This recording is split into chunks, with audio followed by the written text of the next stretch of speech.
I'm Anna, 32F, and I've been married to Tom, 34M, for 8 wonderful years. We have 2 beautiful children, Lily, 6F, and Max, 4M. Tom and I met in college when we were both studying engineering. I was immediately drawn to his kind nature and quick wit. We started dating in our junior year and have been inseparable ever since. Tom has always been an amazing partner. He's supportive of my career as a software developer and is a hands-on father to our kids. We've built a life together that I'm proud of, but lately, our happiness has been overshadowed by a growing problem, Tom's sister, Rachel, 30F. To understand the current situation, I need to give you some background on Tom and Rachel's family. They grew up in a small town with their parents, Jack and Marie. Jack was a construction worker with a severe drinking problem. He was often absent, and when he was home, he was either passed out or verbally abusive. Marie worked 2 jobs to keep the family afloat, as a waitress during the day and a night shift nurse. With their parents mostly absent, Tom, being the older sibling, took on a lot of responsibility for Rachel from a young age. He'd make sure she got to school, helped her with homework, and even learned to cook simple meals so they wouldn't go hungry. This created a strong bond between them, but it also laid the foundation for an unhealthy dynamic. When Tom was 16 and Rachel was 12, Jack finally left for good. Marie fell into a deep depression, barely able to function. Tom stepped up even more, practically raising Rachel on his own while trying to finish high school. It was a difficult time, and I know it left deep scars on both of them. I met Tom in our freshman year of college. He was quiet and serious, always studying or working part-time jobs. It took months before he opened up to me about his family situation. I remember feeling in awe of his strength and resilience. As we got closer, I also started to notice how often he'd get calls from Rachel. She'd need help with school projects, advice on friend drama, or just someone to talk to. Tom always dropped everything to be there for her. At first, I found their closeness endearing. I'm an only child, so I thought this was just how sibling relationships worked. But as our relationship progressed, Rachel's constant presence in Tom's life started to feel intrusive. When Tom and I got engaged after graduation, Rachel's behavior took a turn. She showed up at our apartment unannounced the night we told her, crying and accusing Tom of abandoning her. Tom spent hours consoling her while I sat awkwardly in our bedroom, feeling like an outsider in my own home. During our wedding planning, Rachel insisted on being involved in every decision. She'd call Tom with emergencies whenever we had date nights or meetings with vendors. At the wedding itself, she gave a speech that was more about her relationship with Tom than our marriage. She barely acknowledged me and referred to herself as the most important woman in Tom's life. After we got married, things got worse. Rachel would call Tom at all hours of the night for the smallest things. She'd claim she had an emergency, but it would turn out to be something trivial like needing help changing a light bulb or feeling lonely. Tom, being the caring brother he is, would often go to help her, even if it meant leaving in the middle of our date nights or family time. I tried to be understanding, remembering their difficult childhood. But it started to wear on me. I talked to Tom about it, and he agreed to set some boundaries with Rachel. He told her she couldn't call after 9 p.m. unless it was a real emergency, and he wouldn't drop everything to run to her aid for minor issues. Rachel didn't take this well. She accused me of turning Tom against her and trying to destroy their relationship. She started showing up at our house unannounced, often when Tom wasn't home. She'd make snide comments about how I couldn't possibly understand their bond or how I wasn't good enough for Tom. When I got pregnant with Lily, Rachel's behavior escalated. She insisted on coming to all of my doctor's appointments, saying she needed to be there for her baby. She threw a fit when we didn't make her the godmother, claiming it was her right as Tom's sister. After Lily was born, Rachel would show up at odd hours, wanting to hold the baby. She'd make comments about how Lily looked just like her, ignoring any resemblance to me. Things improved slightly when Max was born 2 years later. Rachel seemed less interested in him, which was a relief but also odd. She continued to focus all her attention on Lily and Tom, often ignoring Max and me completely. Throughout all of this, Tom has tried to mediate. He loves his sister and feels responsible for her, but he also sees how her behavior affects our family. We've had countless arguments about Rachel over the years. Tom often feels torn between his loyalty to his sister and his commitment to our family. Things came to a head last month at Lily's 6th birthday party. We had planned a small gathering with family and a few of Lily's friends from school. Rachel showed up an hour late, clearly drunk and wearing an inappropriately revealing outfit for a child's party. She stumbled into the backyard and immediately latched onto Tom, hanging all over him and ignoring everyone else. I was mortified, but I tried to keep my cool for Lily's sake. Tom gently tried to disengage from Rachel and get her to sit down, but she wouldn't let go. When it was time to sing happy birthday and cut the cake, Rachel insisted on standing next to Tom, pushing me aside. I saw red but bit my tongue. The final straw came when Rachel announced she had a special gift for Lily. She pulled out a framed photo of herself and Tom from when they were kids, with a note that read, "To my favorite niece, never forget that your daddy was mine first." I was stunned, and so was everyone else at the party. Lily looked confused, and Tom's face went pale. I quietly asked Rachel to leave, but she refused, saying she had every right to be there. Tom finally stepped in and told her she needed to go home and sober up. Rachel burst into tears, accusing Tom of abandoning her and screaming that I had stolen him away. She knocked over the cake table in her tantrum, ruining Lily's birthday cake and sending our guests scrambling. Tom had to physically remove Rachel from our property while she kicked and screamed. Our neighbors came out to see what the commotion was about, and I was left to explain to a group of shocked parents and crying children why the party had to end early. After the dust settled, Tom and I had a long, difficult conversation. He admitted that Rachel's behavior had been out of control for a long time, but he'd been in denial about how bad it had gotten. He agreed that we needed to set firm boundaries with her, including cutting off contact if she didn't get help for her issues. We decided to write Rachel a letter explaining that her behavior at the party was unacceptable and that she needed to seek professional help for her unhealthy attachment to Tom. We made it clear that until she got help and showed real change, she wouldn't be welcome in our home or around our children. It's been a week since we sent the letter, and we haven't heard back from Rachel. Tom's mother called us, begging us to forgive Rachel and give her another chance, but we're standing firm. This situation has been building for years, and we can't let it continue to affect our family. I feel terrible for Tom. I know he loves his sister and feels responsible for her in many ways. But I also know that enabling her behavior isn't helping anyone. I'm worried about how this will affect our relationship with Tom's family, especially his mother. But I have to put my children and my marriage first. Am I wrong for wanting to cut Rachel out of our lives? Should we have handled this differently? I'm at a loss and could really use some advice on how to move forward from here. Update 1: It's been about a month since my last post, and a lot has happened. First, I want to thank everyone for their support and advice. It really helped Tom and me feel more confident in our decision to set boundaries with Rachel. A week after we sent the letter, Rachel finally responded. She sent a long, rambling email full of accusations and guilt-tripping. She claimed that I had always been jealous of her relationship with Tom and that I was manipulating him to cut her out of his life. She said that Tom was the only person who truly understood her and that by pushing her away, we were condemning her to a life of loneliness. In her email, Rachel brought up incidents from their childhood that I'd never heard before.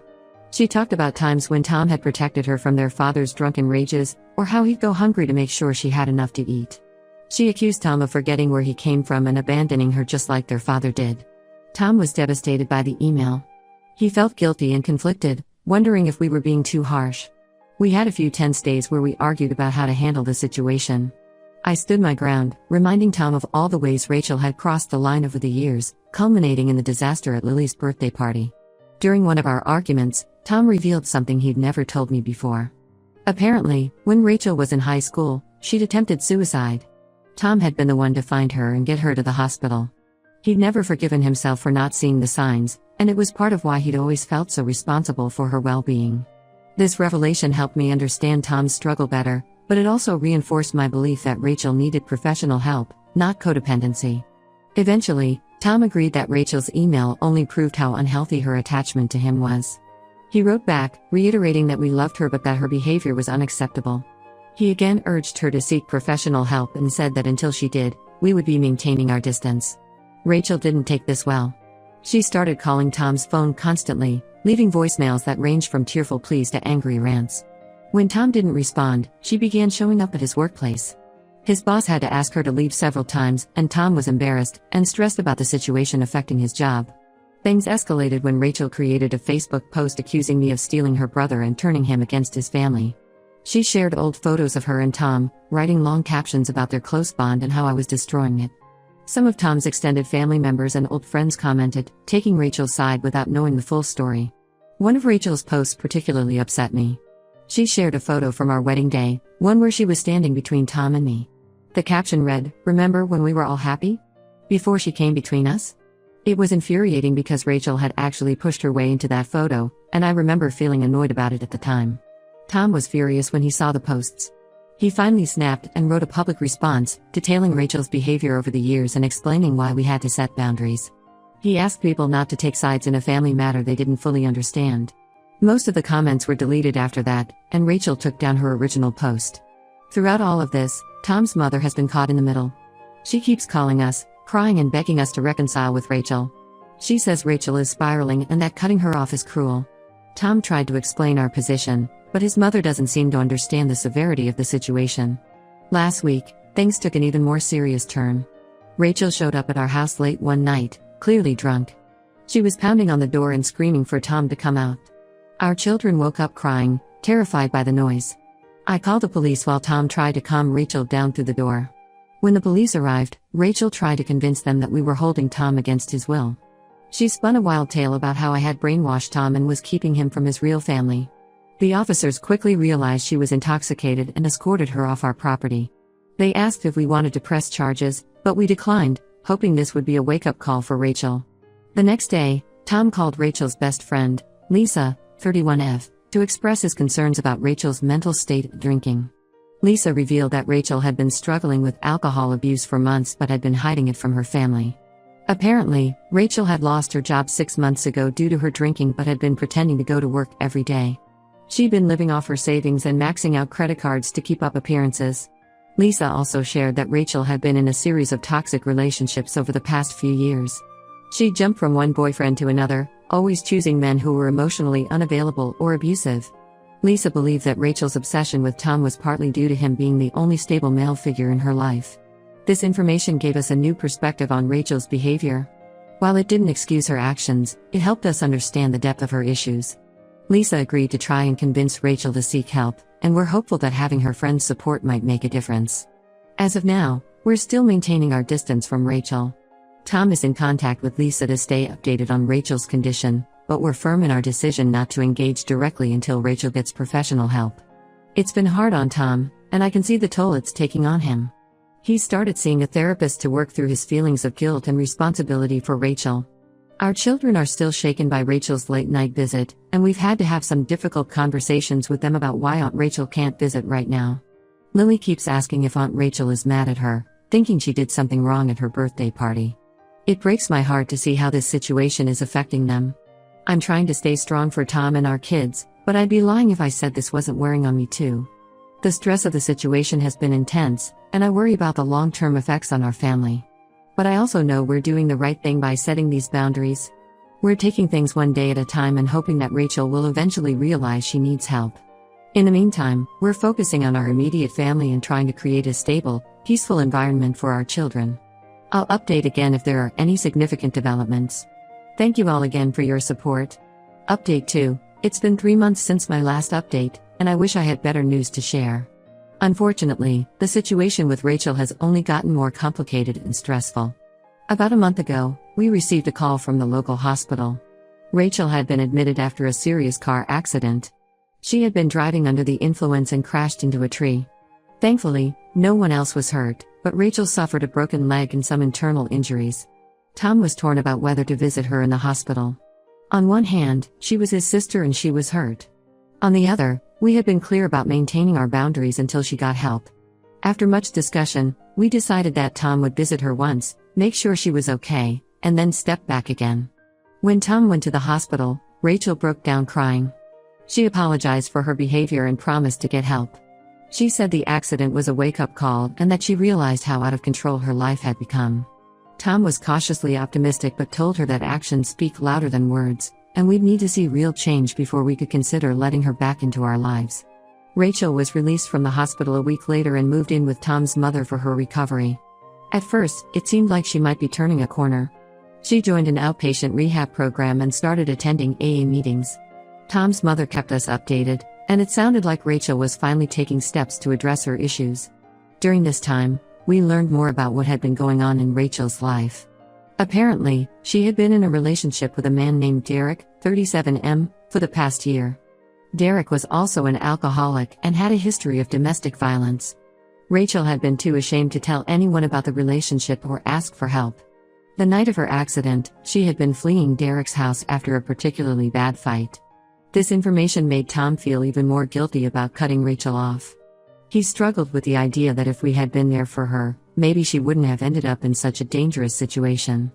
I had to remind him that we couldn't have known, and that our boundaries were still necessary for our own family's well-being. However, about 3 weeks into her recovery, things took a turn for the worse. Rachel stopped going to her rehab sessions and AA meetings. Tom's mother caught her drinking again and confronted her about it. Rachel flew into a rage, accusing her mother of taking my side and not understanding how hard things were for her. We later found out that Rachel had been in contact with Derek again. He had been calling her constantly, alternating between apologies and threats. Rachel, vulnerable and isolated, had started talking to him again despite the obvious dangers. The situation came to a head last week when Rachel showed up at our house again. This time, she wasn't drunk, but she was clearly unstable. She was crying and begging Tom to let her move in with us, saying she couldn't stay with their mother anymore. She promised she'd be on her best behavior and would help with the kids. Tom tried to calmly explain why that wasn't possible, reminding her of the boundaries we had set. Rachel didn't take it well. She started screaming that I had turned everyone against her and that I was keeping her from her real family. She threatened to take us to court for grandparents' rights, even though she's not a grandparent, so she could see our kids. In the midst of her tirade, Rachel revealed that she was pregnant with Derek's child. She said she needed Tom's help now more than ever, and that he couldn't abandon her and his future niece or nephew. This revelation stunned us both, adding another layer of complexity to an already difficult situation. I had to usher our children upstairs as they were frightened by Rachel's outburst. Tom eventually managed to get Rachel to leave, but not before she made a scene that had our neighbors peeking out their windows again. After this incident, we decided we needed to take more drastic action. We consulted with a lawyer about getting a restraining order against Rachel. The lawyer advised us that based on Rachel's pattern of behavior, we had a strong case for a temporary order. However, he also warned us that Rachel's pregnancy could complicate matters, especially if she tried to use it to gain sympathy from the court. We filed for the restraining order the next day. It was one of the hardest things Tom has ever had to do, but we both agreed it was necessary for the safety and well-being of our family. The temporary order was granted, and Rachel was served with the papers a few days ago. As expected, this has caused a huge rift in Tom's family. His mother is beside herself, saying we've gone too far and that we're destroying the family. She's especially upset about the idea of her grandchild being born into this situation. Some of Tom's aunts and uncles have sided with Rachel, sending us angry messages about how we're overreacting and being cruel to a pregnant woman in need. Tom is struggling with guilt and second-guessing our decision. The news of Rachel's pregnancy has hit him hard, and he's torn between wanting to protect our family and feeling responsible for his sister and her unborn child. We've had several emotional conversations about it, but we're both standing firm in our decision to maintain boundaries. Our kids have been asking questions about why everyone in the family is fighting, and it's challenging to explain the situation in a way they can understand. Lily, in particular, seems to sense the tension and has been having nightmares. We've been trying to shield them from the drama as much as possible, but it's not easy. I'm exhausted and stressed, but I know we're doing the right thing. We can't continue to let Rachel's behavior disrupt our lives and potentially put our children in harm's way. I just hope that this will finally be the wake-up call Rachel needs to get serious about getting help, not just for her sake but for her unborn child's as well. We have a court date set for next month to determine if the restraining order will be made permanent. Tom and I are both anxious about it, but we're trying to stay focused on what's best for our immediate family. We're also discussing how to handle the situation with Rachel's pregnancy and what role, if any, we should play in our future niece or nephew's life. I'll update again after the court hearing. Thank you all for your continued support and advice during this difficult time. Update 3. It's been 6 months since my last update, and I'm relieved to report that things have finally started to settle down. The court hearing for the permanent restraining order was a difficult day for everyone involved, but ultimately, the judge ruled in our favor. The restraining order was made permanent, requiring Rachel to stay at least 500 feet away from our home, our children's schools, and Tom's workplace. The judge took Rachel's pregnancy into consideration but determined that her pattern of behavior posed a significant risk to our family's safety and well-being. The court also mandated that Rachel attend rehab and undergo psychological evaluation as conditions for any future revision of the order. The aftermath of the court decision was tough. Tom's mother was devastated and initially refused to speak to us. Some family members continued to send angry messages, accusing us of tearing the family apart. But as weeks went by without any incidents from Rachel, people slowly started to come around.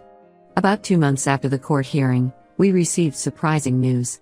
Rachel had checked herself into a long-term rehabilitation facility that specializes in treating pregnant women with addiction issues.